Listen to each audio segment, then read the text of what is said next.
Hello dreamers, कैसे हैं आप सब? आई होप कि सब अच्छे ही होंगे। और मेरा नाम राजकुमार है और आपने बिल्कुल ठीक सुना, मैंने आपको ड्रीमर्स ही कहा है, क्योंकि जो ड्रीमर्स है केवल वही राजकुमार के दोस्त हो सकते हैं। और जिसकी लाइफ में कोई ड्रीम नहीं होता उसकी लाइफ का कोई मतलब नहीं होता। इसलिए लाइफ में कम से कम एक पेनफुल ड्रीम तो होना ही चाहिए, क्योंकि ड्रीम से ही लक्ष्य बनता है और लक्ष्य के बिना जीवन जीने का कोई अर्थ नहीं होता।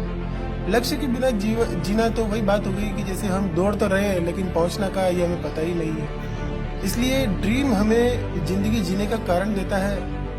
ड्रीम जीवन में हरदम हर पल कुछ नया करने का, जीवन में उत्साह और उमंग भरता है। और कहते हैं कि 84 लाख योनियों के बाद में हमें ये मनुष्य जीवन मिला है। और सपने देखने का और उन्हें पूरे करने की शक्ति और सोचने की शक्ति ये ईश्वर ने केवल मनुष्य को ही दी है, किसी और प्राणी को नहीं दी है। तो इसलिए इस जीवन का उद्देश्य, इतने मूल्यवान जीवन का उद्देश्य केवल पेट भरना तो नहीं होना चाहिए, है ना। बुरा मत मानिएगा, लेकिन पेट भरने का काम तो जानवर भी कर लेते हैं। तो फिर मनुष्य में और जानवर में, यानी कि हम में और जानवर में अंतर क्या है? अभी 2 दिन पहले हम सभी ने 31 दिसंबर को सेलिब्रेट किया, 2020 को अलविदा कहा।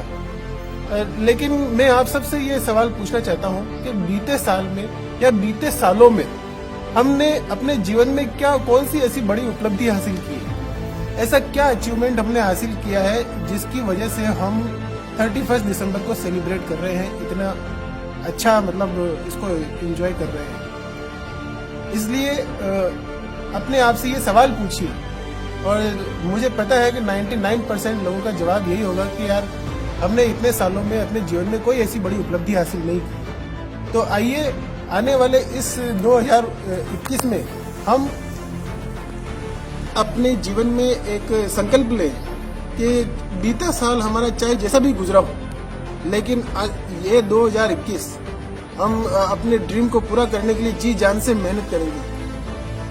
जब तक बेस्ट नहीं तब तक रेस्ट नहीं, इसे अपनी जिंदगी का एक नारा बना लीजिए दोस्तों, क्योंकि बेस्ट दिए बगैर कभी भी कोई सफलता नहीं मिलती है। अब सवाल ये पैदा होता है कि ड्रीम कैसा होना चाहिए?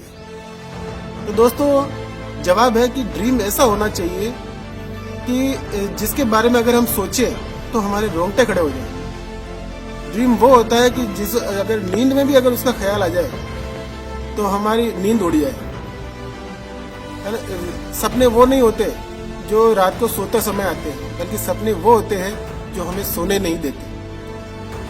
और अब एक सवाल मेरा है कि ड्रीम होता क्या है, ड्रीम की परिभाषा क्या है?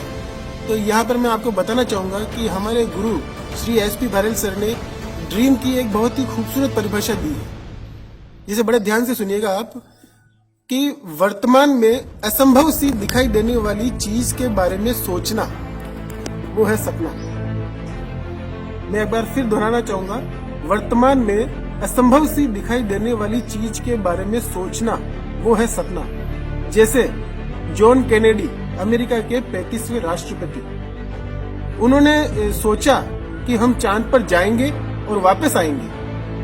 उन्होंने सोचा तो वो उनका सपना बना, लेकिन 1962 में ये चीज पॉसिबल भी नहीं थी, क्योंकि रिसोर्सेज वैसे नहीं थे। तो बहुत सालों बाद में ये चीज संभव हुई और अमेरिका चांद पर जाने वाला पहला देश बना। भारत क्यों नहीं बना? क्योंकि भारत ने सोचा ही नहीं। अगर सोचता तो वो भी बन जाता पहला देश। थॉमस एडिसन ने सोचा कि दिन में जैसी रोशनी हो रही है, क्या रात में भी वैसी रोशनी हो सकती है?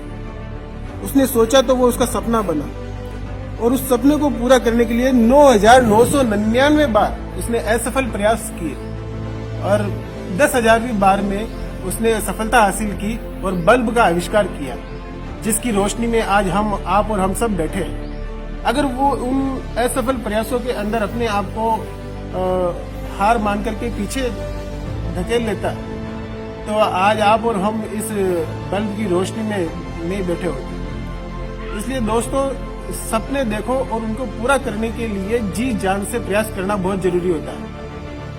और यहाँ पर एक बात और कहना चाहूंगा मैं आपसे कि जब आप किसी सपने को पूरा करने के बारे में सोचें तो लोगों की परवाह बिल्कुल मत कीजिएगा। और जब लोगों की परवाह करें तो ये जरूर ध्यान में रखिएगा कि लोग भी दो तरह के होते हैं। एक वो जो आपके घर के बाहर है और दूसरे वो जो आपके घर के अंदर है। अब आप किसके बारे में ज्यादा सोचते हैं, ये बहुत इंपॉर्टेंट है। अगर आप घर के बाहर वालों लोगों के बारे में सोचते हैं तो बेकार है सोचना, क्योंकि बाहर वाले भी क्या सोचेंगे, क्या कहेंगे, ये भी अगर हम ही सोचने लगे तो वो क्या सोचेंगे। इसलिए बाहर वालों के बारे में सोचना बंद कीजिए। आप कुछ करेंगे तो भी वो बोलेंगे और कुछ नहीं करेंगे तो भी बोलेंगे। इसलिए उनके बारे में अपने को बिल्कुल नहीं सोचना है। सोचिए, सोचना ही है तो उनके बारे में सोचिए जो आपके घर के अंदर है, आपके माता पिता, आपके बच्चे, आपकी वाइफ, उनके बारे में सोचिए। इमेजिन कीजिए कि आप बाइक पे बैठे हैं, पीछे आपकी पत्नी बैठी है, बीच में आपका बच्चा बैठा है और आगे बाइक की टंकी के ऊपर एक बच्चा बैठा है। आप जा रहे हैं कहीं किसी मंदिर में दर्शन करने के लिए और आपका बच्चा आपसे कहता है कि डैडी हमारे घर में 4 व्हीलर कब आएगी।